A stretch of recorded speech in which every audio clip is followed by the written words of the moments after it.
And I'll tell you, the first year is difficult. There is a high learning curve on speech and debate.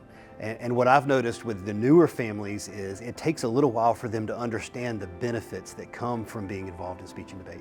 But once they see the benefits, they're hooked because once you see the results, there's no way to deny that it's beneficial for your kids. Especially for my oldest, 2 weeks in, she said, "I think I'm done." I said, "That's interesting, because didn't you tell me you prayed about this and you needed to do it? So here we go, you're gonna stick with it." And in the end, she ended up loving it, but that learning curve is really difficult. In our club, we see the biggest uplift in benefit in around year 2. The first year's tough because you're learning a brand new concept. It's similar to learning a foreign language. You have to learn informal logic and you have to learn how to create arguments. You have to learn all of those things. But after the first year and they get involved and they get excited about it and they've got a couple of tournaments up under their belt, they really get dedicated to it and you begin to see the uplift in year 2. There are some kids that this doesn't seem like their natural tendency. This seems incredibly intimidating. They're fearful of it.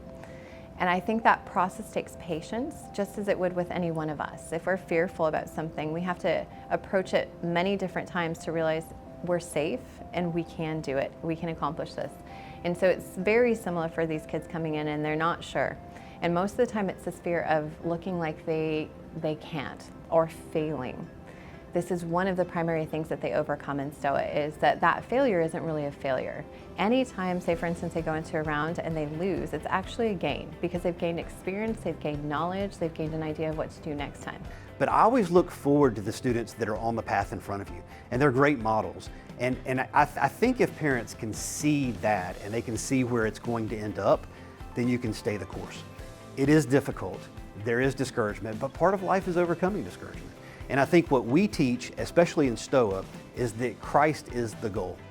That means that there's going to be some great times in your debate where you're going to win and you're going to perform well and you're going to get a trophy. And then there's going to be some discouraging times to where you don't win and you feel frustrated. But the bottom line is that Christ is the goal, not necessarily the win. From the outside, it is intimidating. It's just like we tell our kids, if you do hard things, that benefits you. It's not an immediate benefit. It's something that takes years of skill, but absolutely worth it. So what I tell parents that are looking into this is by far the most beneficial activity that we've ever done. And I've been homeschooling for 20 years now. I don't say that lightly. I mean that we invest into this because it's that beneficial in so many different ways, especially in spiritual ways, especially in their walk with the Lord. And so it is very clear about why we're doing this. It's not for the win, it's not for the success, it's so they can speak boldly for Christ.